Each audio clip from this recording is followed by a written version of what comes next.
4,000년 전 이집트 사람에 의해 쓰여진 한 시가 있습니다. 그 시는 이런 시입니다. 나는 누구에게 도움을 청할 수 있을까? 선한 사람은 모두 사라져 버렸고 난폭한 사람만이 이 세상을 지배하고 있구나.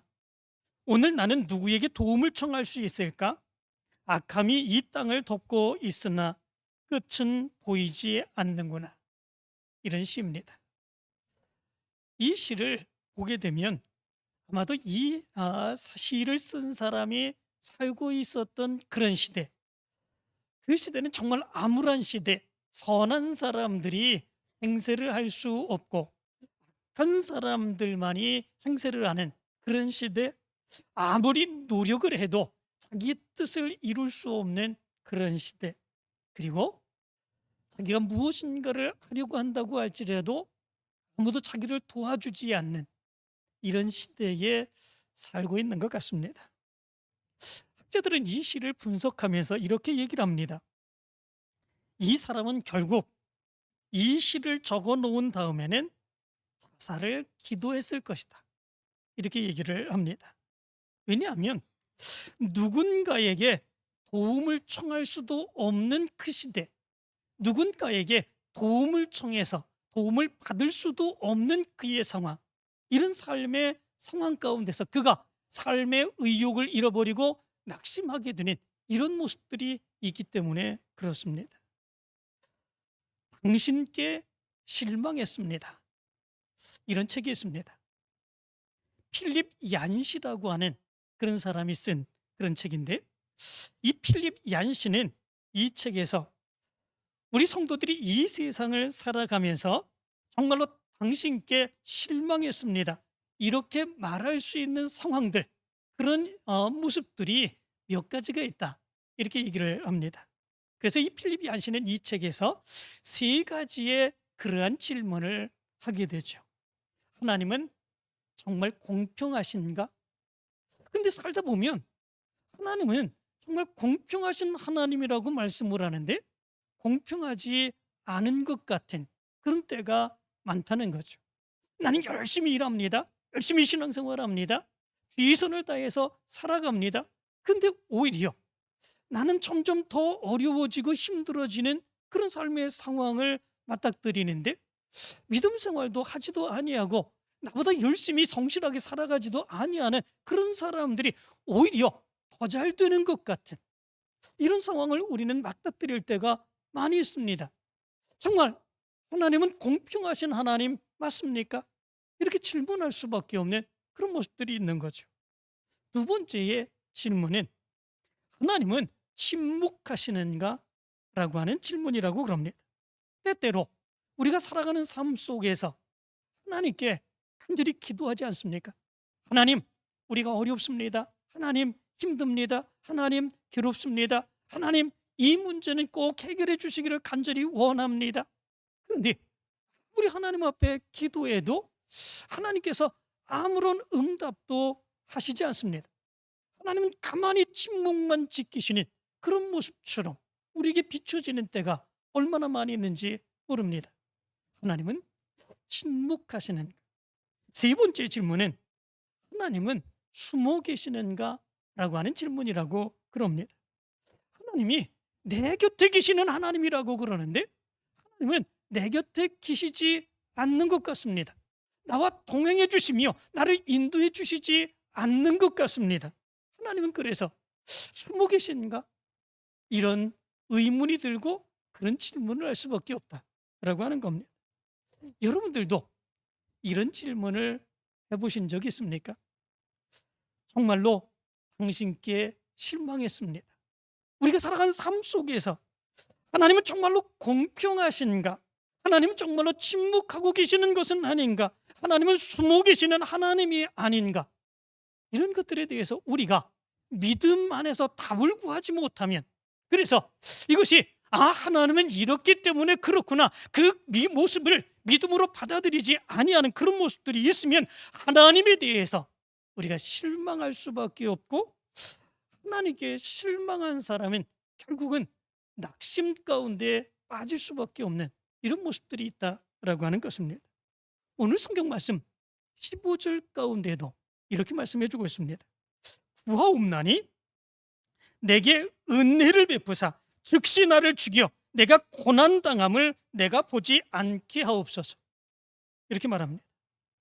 내가 구하옵나니 내게 은혜를 베푸사 즉시 나를 죽여 내가 고난당함을 내가 보지 않게 하옵소서. 하나님, 나를 죽여주시기를 원합니다. 하나님, 나를 죽여주시기 원합니다. 그래서 내가 오히려 더 큰 어려움을 당하지 아니하도록 인도해 주시기를 원합니다. 이런 기도입니다.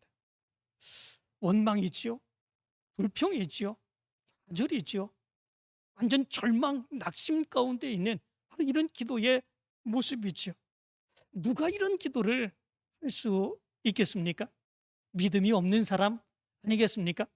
하나님의 인도하심, 하나님의 역사하심, 이런 것을 믿지 못하고 살아가는 연약한 믿음의 사람, 이런 사람들이 이런 기도 할 수 있지 않겠습니까? 그런데 오늘 성경 말씀 가운데 보면 그렇게 믿음으로 연약한 그런 사람의 기도가 아닌 것을 우린 볼 수 있게 됩니다. 이 기도가 누구의 기도입니까? 모세의 기도입니다. 하나님이 이스라엘 백성들을 애굽에서 이끌어내시고 가나안 땅으로 인도해 나가는 과정 가운데 책임자로 세워주었던 바로 모세, 이스라엘 백성들의 영도자 그 모세가 하나님 앞에 이렇게 간구하고 있습니다. 하나님, 나를 죽여주옵소서. 내가 더 이상 어려움을 당하지 아니하도록 하나님, 나를 죽여주옵소서. 안타까운 마음 가운데 이렇게 간구하는 이런 모습들이 있는 것을 보게 됩니다. 이 모세가 왜 이런 안타까운 모습 가운데 낙심하며 이런 간구를 하고 있을까? 오늘 성경 말씀 배경을 보면 이렇습니다. 이스라엘 백성들을 하나님께서는 인도해 주셨죠. 애굽에서 노예로 살아갔던 이스라엘 백성들, 하나님께서 10가지의 재앙을 내리시고, 그리고 완악한 바로를 이기시며 이스라엘 백성들을 이끌어내셨습니다. 홍해 바다를 건너게 하시고 광야 가운데 들어오게 하셨습니다. 광야 가운데도 그렇게 힘들고 어려운 광야의 삶의 모습이지만 그럼에도 불구하고 하나님께서는 구름 기둥과 불 기둥으로 이스라엘 백성들을 이끌어내셨습니다. 그리고 물이 없을 때에 바위를 터뜨려 물을 내주시고 이스라엘 백성들로 하여금 풍족하게 물을 마실 수 있게 하셨습니다. 그리고 그 광야 가운데서 만나를 내리심으로 인하여 그럼에도 불구하고 그 만나를 먹으며 살아갈 수 있게 그렇게 하셨습니다.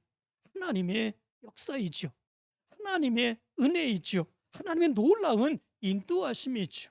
그런데 그 광야 가운데서 이스라엘 백성들이 하나님 앞에 원망하며 낙심하며 부르짖는 그런 일들이 나타나게 되었습니다. 그 모습은 뭐냐면, 왜 우리는 맨날 만나만 먹냐라고 하는 것이었습니다. 왜 우리는 맨날 만나만 먹을 수밖에 없느냐라고 하는 것이지요. 그리고 이렇게 불평을 합니다. 누가 우리에게 고기를 주어 먹게 하랴. 이제는 우리의 기력이 다하여 이 만나 외에는 보이는 것이 아무것도 없도다. 이렇게 울부짖는 그런 모습들이 있었습니다. 고기를 달라고 온 백성들이 장막 무리 앞에서 울기 시작을 했습니다. 여기 운다고 하는 말은 바카라고 하는 말인데, 이 말은 비탄하다, 통해하다라고 하는 의미를 가지고 있습니다.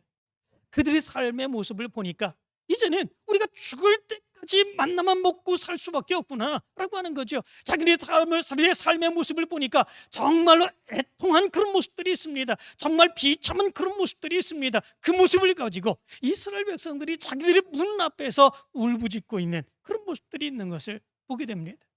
정말 난감한 그런 문제 아닙니까? 광야 한가운데서 어디서 어떻게 고기를 구해서 이스라엘 백성들을 먹일 수 있겠습니까? 그렇게 고기를 달라고 울부짖는 이스라엘 백성들에게 어떻게 고기를 주어서 그 백성들을 달랠 수 있는 그런 모습들이 있겠습니까? 정말 안타까운 그런 모습들이죠. 그런데 그 모습 가운데서 이스라엘 백성들을 이끌어가는 모세, 그 모세가 정말 엄청난 낙심 가운데 빠지게 되는 그런 모습들이 있게 되죠. 그 모습은 무엇 때문에 그렇습니까? 이 모세가 이스라엘 백성들을 이끌어 주신 그 하나님을 바라보지 아니하고 이스라엘 백성들을 바라보는 그런 모습들 때문에 그렇습니다. 이스라엘 백성들, 그 사람들은 어떤 모습들 같습니까? 상식적이지 않은 그런 요구를 행하는 그런 백성들이죠. 정말 상식적이지도 않습니다. 이성적이지도 않습니다. 도대체 그것을 이해할 수 없는 요구를 행하는 이런 모습들이 있습니다. 광야에 어떻게 거기에서 고기를 찾을 수 있겠습니까? 하나님께서 이스라엘 백성들에게 만나를 주셨습니다. 그런데 이스라엘 백성들은 그 만나를 배불리 먹고 살 수 있도록 그렇게 행하셨습니다. 그런데 오늘 성경 말씀 가운데 보면 이스라엘 백성들이 못 먹어서 울부짖고 있는 것이 아님을 말씀해 주고 있는 것을 보게 됩니다. 하나님이 지금도 만나를 넉넉하게 내려주셔서 매일같이 만나를 내려주셔서 이스라엘 백성들이 만나를 먹고 있는 그런 모습들이 있습니다. 배가 고파서 아무것도 먹을 것이 없다고 울부짖는 그런 모습들이 아닌 것을 보게 됩니다. 넉넉하게 그 광야 가운데 만나를 먹으며 살아갈 수 있다고 하는 것, 그것이 하나님의 엄청난 은혜입니다. 감사할 만한 그런 조건의 모습이지요. 그런데도 불구하고 이스라엘 백성들은 상식적이지 않은 그런 요구를 합니다. 그 상식적이지 않은 요구, 그것은 무엇입니까? 광야 가운데서 그들이 구할 수 없는 옛날에 애굽에서 노예로 살 때 먹었었던 그 고기를 달라 요구하는 것입니다. 우리에게 마늘을 달라, 우리에게 파를 달라, 우리에게 부추를 달라, 우리에게 오이를 달라. 광야 가운데서 구할 수 없는 그런 것들을 달라고 그것을 애통해하고 그리고 안타까워하면서 울부짖는 그 모습이 바로 이스라엘 백성들 가운데 있게 되는 것을 보게 됩니다. 황당하지 않습니까? 상식적이지 않은 그런 요구를 행하는 그런 모습들이 있지 않습니까? 광야라고 하는 것이 아무것도 농사 지을 수 없는 그런 곳인데, 아무것도 얻을 수 있는 그런 곳이지 아니한데, 그런 가운데서도 그럼에도 불구하고 하나님께서 만나를 주시며 그 가운데서도 살 수 있도록 배불리 먹을 수 있도록 그렇게 인도해 주셨는데, 구할 수도 없는 고기, 구할 수도 없는 채소, 이 애국 가운데서 먹었었던 바로 그런 것들을 생각하며 우리에게 그것을 달라고 울부짖고 있는 바로 그런 모습이 이스라엘 백성들의 모습이었습니다. 그런데 11장 4절의 말씀 가운데 보면 이렇게 말합니다. 그들 중에 섞여 사는 다른 인종들이 탐욕을 품으매 이스라엘 자손도 다시 울며 이르되 누가 우리에게 고기를 주어 먹게 하랴. 이렇게 말합니다. 여기 말씀 가운데 보면 지금 이스라엘 백성들을 선동하고 있는 사람들이 있음을 얘기해 주고 있습니다. 이스라엘 백성들을 선동하고 있는 사람들, 그 사람들은 누구입니까? 섞여 사는 다른 인종들입니다. 이 사람들이 어떤 사람들이냐면 이스라엘 백성들이 애굽에서 출애굽할 때에 이스라엘 백성들을 따라 나오면, 탈출하면 그들은 그럼에도 불구하고 잘 살 수 있겠지. 지금 애굽에서 노예로 살아가는 것보다 더 힘들게 살아갈 수 있을까? 여기서 탈출하고 나면 더 잘 먹고 잘 살고 편안하게 살 수 있겠지. 그렇게 생각하며 이스라엘 백성들과 함께 섞여서 묻어서 탈출한 그런 사람들인 것을 보게 됩니다. 그 사람들은 광야에 왔습니다. 그들이 생각하는 거하고 다르지요.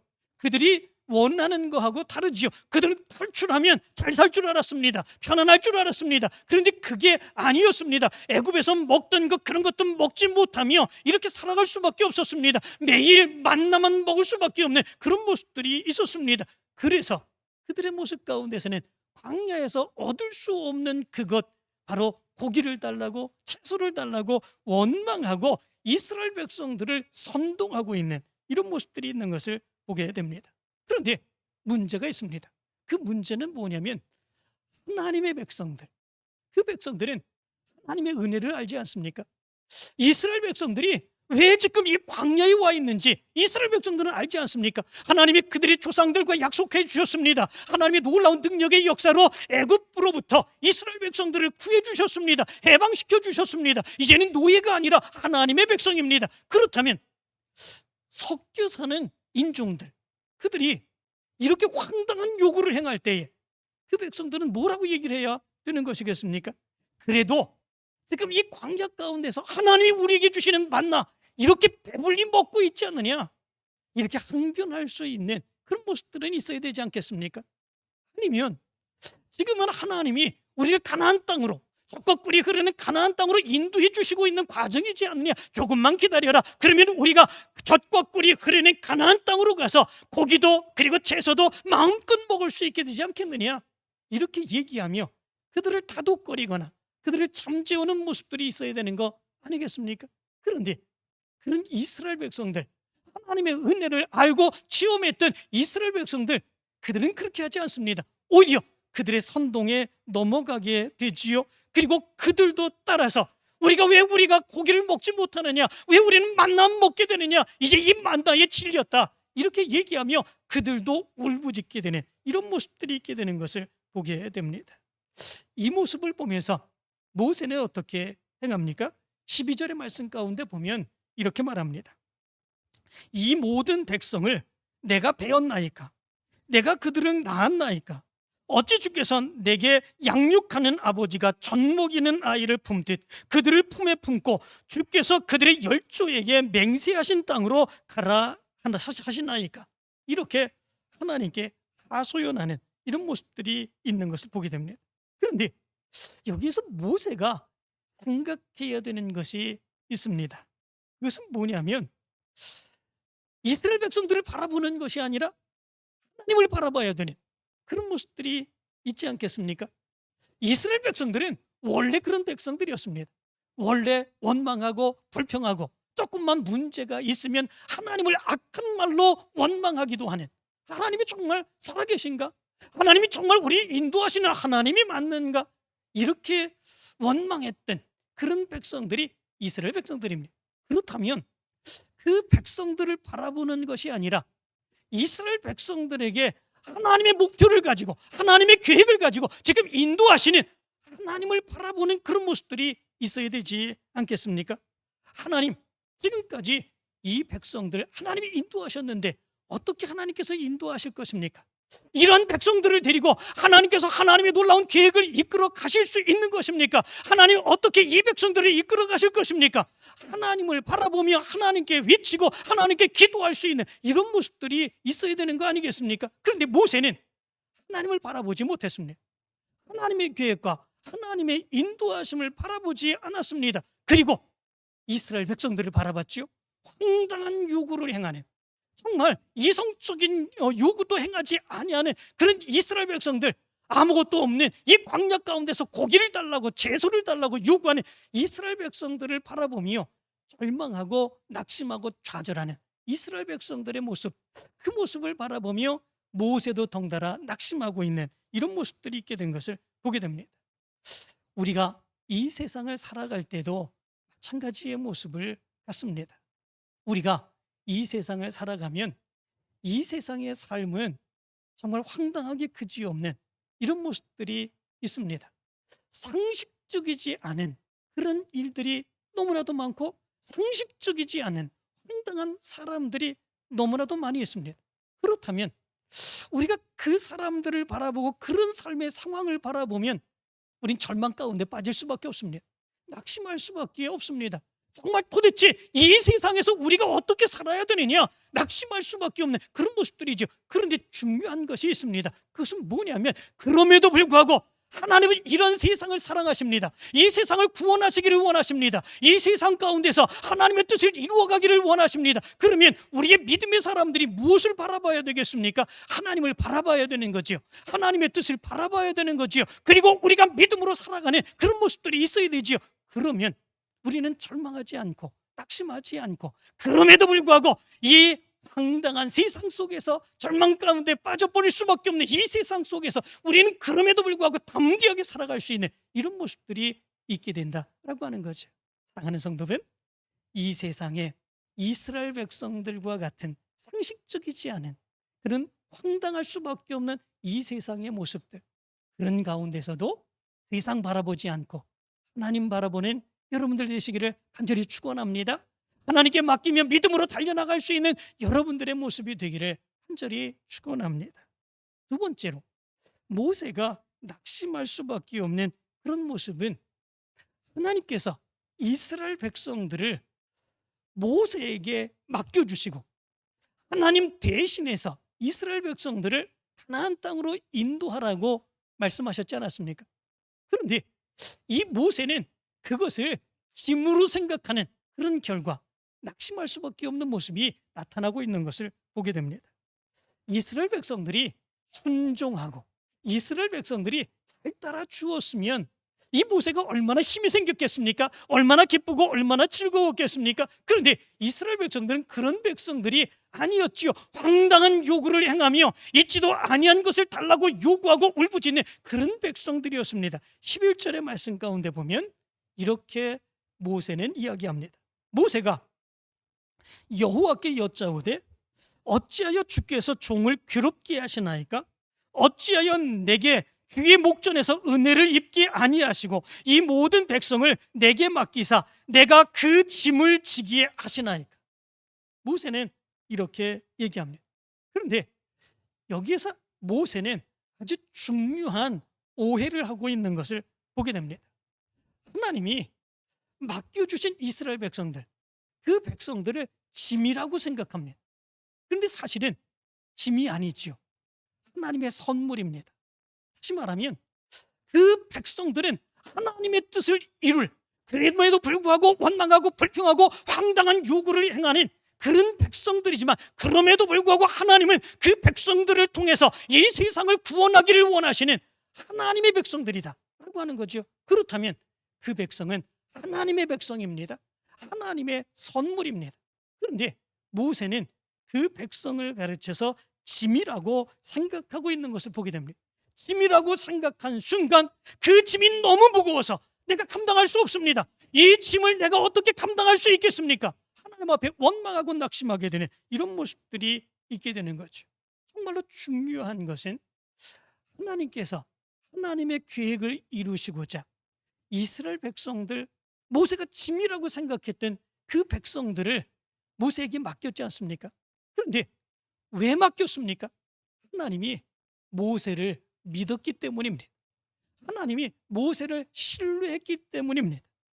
너라면, 너 같은 능력을 가진 사람이라면, 너같이 하나님의 말씀을 순종하고 믿음으로 살아가는 사람이라면 바로 내 뜻을 이룰 이스라엘 백성들, 이 백성들 너에게 맡길 때에 너라면 하나님의 큰 뜻을 이루며 이스라엘 백성들 가나안 땅으로 인도하여 주실 것이다. 하나님이 모세를 믿었습니다. 모세를 신뢰했습니다. 그리고 맡겨주었습니다. 이것은 모세를 얼마나 신뢰하는지, 모세에게 정말로 엄청난 선물을 준 거다 이렇게 생각할 수 있습니다. 하나님이 나를 신뢰한다는 것, 그거는 얼마나 기쁜 모습이 되는지 모릅니다. 은혜의 감격을 가지고 하나님이 나를 믿어주셨기에, 하나님이 나를 신뢰하기에 내가 아무리 힘들고 어렵다고 할지라도 이 사역을 내가 감당하겠습니다, 열심히 감당할 수 있는 그런 모습들이 우리의 모습 가운데 나타날 수 있는 모습이 있죠. 디모데전서 1장 12절의 말씀 가운데 보면 사도 바울은 이런 말씀을 합니다.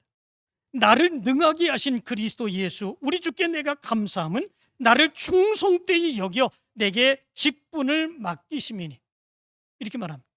하나님이 우리에게 직분을 맡기신 건데 그 직분을 맡기신 것은 우리를 충성되이 여기셔서 그 직분을 맡기셨다, 이렇게 감사하고 있는 것을 보게 됩니다. 이 충성되이라고 하는 말은 무슨 말이냐면 피스토스라고 하는 말입니다.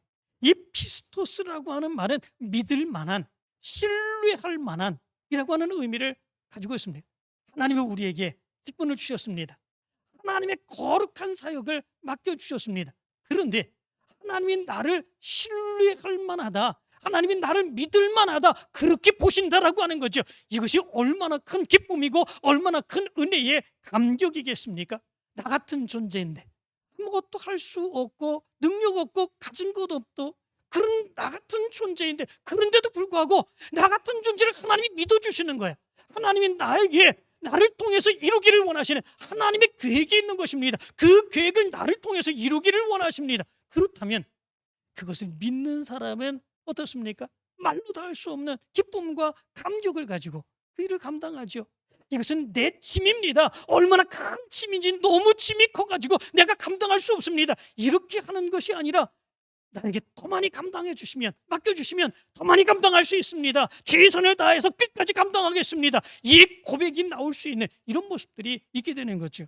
그런데 모세는 그렇게 행하지 못했습니다. 하나님께서 맡겨주신 귀한 직분, 그 선물을 짐으로 여기게 되다 보니까 그때로부터 그 모습이 너무나도 힘들고 너무나도 어렵고 감당하기 이루 헤아릴 수 없이 고통스러운 그런 모습들이 뛰었던 거지요. 바로 그 모습 때문에 모세는 낙심하게 되는 그런 모습들이 있게 된 것을 보게 됩니다. 사랑하는 성도 여러분, 우리에게도 하나님께서 하나님의 직분을 맡겨주신 줄 믿습니다. 우리에게도 하나님께서 하나님의 크신 뜻을 이루어 가실 수 있는 그 직분을 주신 것을 믿습니다. 그렇다면 여러분들은 그 직분을 어떻게 생각하십니까? 하나님의 크신 뜻을 이루어가기 위하여 나에게 하나님이 기대하시는 것이 있는데, 그 직분을 지고 감당하기를 원하시는 것이 있는데, 여러분들은 그 직분을 어떻게 감당하고 계십니까? 하나님이 나를 믿어주셨다, 하나님이 나를 신뢰하고 계신다, 하나님이 나를 통해서 하나님이 이루시고자 하시는 그 일을 감당하기를 원하신다, 내가 더 열심히 해야지, 더 열심히 감당해야지, 힘을 다하여 그리고 최선을 다하여 이 일을 감당하여 하나님의 기쁨이 되게 해야지, 이 믿음 가지고 감당하십니까?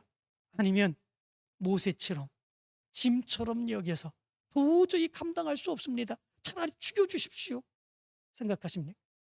짐처럼 여기면 낙심할 수밖에 없습니다. 짐이 아니라 선물인 줄 믿으시기 바랍니다. 여러분들은 하나님이 믿으시고 있고 신뢰하신다고 하는 것을 분명히 기억하면서 더 열심으로 사역 감당할 수 있는 여러분들의 모습이 되기를 간절히 축원합니다. 세 번째 모습이 있습니다.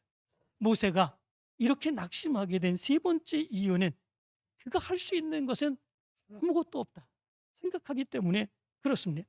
13절의 말씀 가운데 보니까 이렇게 말합니다. 이 모든 백성에게 줄 고기를 내가 어디서 얻으리이까? 그들이 나를 향하여 울며 이르되 우리에게 고기를 주어 먹게 하라 하온즉. 이렇게 말합니다. 이 모세는 이스라엘 백성들의 지도자로 하나님으로부터 세워졌습니다. 그래도 지도자입니다. 이스라엘 백성들이 모두 그들의 장막 앞에서 울면서 한탄을 합니다. 우리는 이제 만나밖에 먹을 것이 없는가? 이 만나를 먹다가 이제 여기서 죽어야 되는가? 한탄하며 울부짖고 있습니다. 지도자로서 그런 이스라엘 백성들의 모습을 볼 때 얼마나 안타깝겠습니까? 정말 있으면 다 주고 싶지요. 다 주어서 저들에게 웃음이 넘치게 하고 기쁨이 넘치게 하고 싶은 그런 모습들, 그 모습이 지도자의 모습 아니겠습니까? 그런데 그런 상황 가운데서 모세가 할 수 있는 건 아무것도 없습니다. 그 광야 가운데 어디에서 가서 고기를 구워 이제 구해올 수 있겠습니까? 어디에서 가서 그 많은 사람들, 그 엄청난 많은 이스라엘 백성들을 먹일 수 있는 채소를 가지고 올 수 있겠습니까? 할 수 있는 능력이 안 됩니다. 이 모세는 그래서 자기가 할 수 있는 거 아무것도 없다 생각하며 낙심하고 있는 그런 모습들이 있는 것을 보게 됩니다. 엘리야의 모습 가운데서도 보면은요, 그런 모습들이 있는 것을 보게 됩니다. 엘리야는 큰 승리 성공했던 사람이 엘리야입니다. 갈멜산에서 어떤 신이 참신인지 바알 선지자 450명, 아세라 선지자 400명과 싸워서 불을 내리시는 하나님, 그 하나님을 보여줌으로 인하여 하나님이 참신임을 증명한 사람이 엘리야 아니겠습니까? 그런데 그렇게 행하고 난 뒤에 바알 선지자 450명을 데려다가 기손시내에서 죽였습니다. 그런데 그 일로 인하여 이세벨, 아합 왕의 부인이었던 이세벨이 이 엘리야를 죽이기 위해서 쫓아옵니다. 이 엘리야는 광야로 도망치게 되는 그런 모습들이 있게 되죠. 그때에 광야에서 이런 말을 합니다. 자기 자신은 광야로 들어가 하룻기쯤 가서 한 노뎀나무 아래 앉아서 자기가 죽기를 원하여 이르되 여호와여 넉넉하오니 지금 내 생명을 거두시옵소서. 나는 내 조상들보다 낫지 못하니이다. 이렇게 말합니다. 이 엘리야도 하나님의 살아계신 하나님이라고 하는 것 분명히 보았습니다. 불을 내리시는 하나님, 그 하나님을 분명하게 체험했습니다. 그런데 그런 상황 가운데서 이 아합 왕의 아내 이세벨이 이 엘리야를 죽이려고 쫓아오는 가운데 광야로 도망가서 이제는 죽여주옵소서, 이제는 여기서 죽여주옵소서, 그렇게 한탄하며 울부짖고 있는 이런 모습들이 있습니다. 무엇 때문에 그렇습니까? 그가 그렇게 열심히 애쓰고 수고해도 이스라엘 백성들은 조금 더 변하지 않습니다. 회개하지 않습니다. 지금까지 하나님을 믿지 않았던 그 죄악, 우상을 숭배했던 그 죄악 하나도 회개하지 않는 이스라엘 백성들의 그 완악함의 모습들 그렇게 보게 됩니다. 그리고 더욱더 이세벨은 그런 하나님의 사역을 감당했던 이 엘리야를 죽이려고 사람을 보내서 엘리야를 죽이려고 쫓아오고 있는 그런 상황 가운데 있습니다. 이제는 더 이상 할 수 있는 게 아무것도 없죠. 하나님이 살아계신 하나님이심을 증명하는 그런 모습들이 있었는데, 그렇게까지 애쓰고 수고해서 그가 할 수 있는 모든 것을 다 했는데 이제는 쫓기는 신세입니다. 이제 죽음만 기다리고 있습니다. 무엇을 할 수 있겠습니까? 아무것도 할 수 없는 그런 모습들이 있는 거죠. 그럴 때에 바로 이 엘리야는 하나님, 차라리 나를 죽여주옵소서, 내가 할 수 있는 일 아무것도 없습니다, 그렇게 여기서 울부짖고 있는 것을 보게 됩니다. 그런데 이런 생각을 해봅니다. 정말 내가 원하는 대로 다 이루어지면, 정말 하나님의 역사하심이 증명되고 그리고 많은 사람들이 회개하고 하나님께로 돌아오고, 그러면 정말 그것이 하나님께 영광이 되고 좋은 결과가 나올 수 있는 것일까? 이런 생각을 합니다. 내가 하나님 앞에 기도하는 거 다 이루어집니다. 그러면 그게 정말 만족하고 좋은 결과로만 이어지는 그런 모습들이 있습니까? 사실은 그렇지 않습니다. 왜냐하면 우리는 우리의 앞에 있는 모든 것들, 어떤 일이 일어날지 모르며 하나님 앞에 간구하는 모습들이 많기 때문에 그렇습니다. 실제로 내가 원하는 일이 이루어져도 오히려 그것이 나를 더 어렵게 만들 수 있는 그런 모습들이 있습니다. 그러므로 인하여 내가 원하는 것이 다 이루어진다고 할지라도 그것이 다 좋은 것은 아니다 라고 하는 거죠. 중요한 것은 무엇입니까? 하나님이 원하시는 것, 하나님이 뜻하시는 것, 그것을 이루기 위해서 믿음으로 살아가는 것, 그것이 가장 중요한 일이다 라고 하는 거죠. 바로 이 모세는 그것을 생각하지 못합니다. 하나님이 이 백성을 통해서 무엇을 이루고자 하셨을까? 그러면 그 가운데서 내가 해야 되는 일이 무엇일까? 그것을 생각해야 되는 것인데, 이 모세는 그렇게 행하지 않습니다. 이 백성들 울부짖고 있습니다. 내가 이 백성들을 위해서는 아무것도 할 수 없습니다. 난 이제 쓸모없는 자가 되었습니다. 차라리 죽여주옵소서. 이렇게 하나님께 원망하고 있는 것을 보게 됩니다. 모세는 이런 모습 가운데 낙심하며 이렇게 하나님 앞에 간구합니다. 책임이 심히 중하여 나 혼자는 이 모든 백성을 감당할 수 없나이다. 주께서 내게 이같이 행하실진데 구하옵더니 내게 은혜를 베푸사 즉시 나를 죽여 내가 고난당함을 내가 보지 않게 하옵소서. 이렇게 안타깝게 낙심하고 있는 것을 보게 됩니다.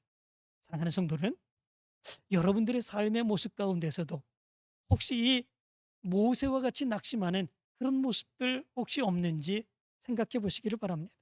상식적이지 않은 세상, 상식적이지 않은 황당한 요구를 행하는 많은 내 주위의 사람들을 보면서 도대체 이거 어떻게 살라고 그러지? 내가 하나님이 지워주신 그 사역을 감당해야 되는데 그 짐이 너무 무거워서 정말 감당할 수 없는 그런 지경 가운데 이르게 될 때, 내가 할 수 있는 일이 아무것도 없다고 생각하는 그때에 여러분들 낙심하는 그런 모습들 혹시 없으셨습니까? 그러나 분명히 기억하시기를 바랍니다. 그런 가운데도 하나님은 여전히 이스라엘 백성들을 생각하시고 그들을 통해서 하나님의 역사를 이루어 가시기를 원하셨습니다. 그럼에도 불구하고 여전히 하나님은 그들을 돕고 계셨습니다. 하나님이 그 모세가 짐이라고 생각했던 그 백성들을 여전히 구원하시기를 원하며 가나안 땅으로 인도하여 주시기를 원하십니다. 그런 이스라엘 백성들 하나님께 맡기면 하나님께서 역사해 주실 줄로 믿습니다. 이제 이런 난감한 상황, 낙심할 수밖에 없는 그런 상황의 모습들, 그럼에도 불구하고 이스라엘 백성들을 붙드시고 인도하시는 하나님을 바라보며 믿음으로 승리해 나갈 수 있게 되길 간절히 축원합니다. 시편 42편 5절의 말씀 가운데 보면 이 고라의 자손들이 이렇게 고백을 합니다. 내 영혼아, 네가 어찌하여 낙심하며 어찌하여 내 속에서 불안해하는가? 너는 하나님께 소망을 두라. 그가 나타나 도우심으로 말미암아 내가 여전히 찬송하리로다. 이 고백이 여러분들의 고백이 되길 간절히 축원합니다.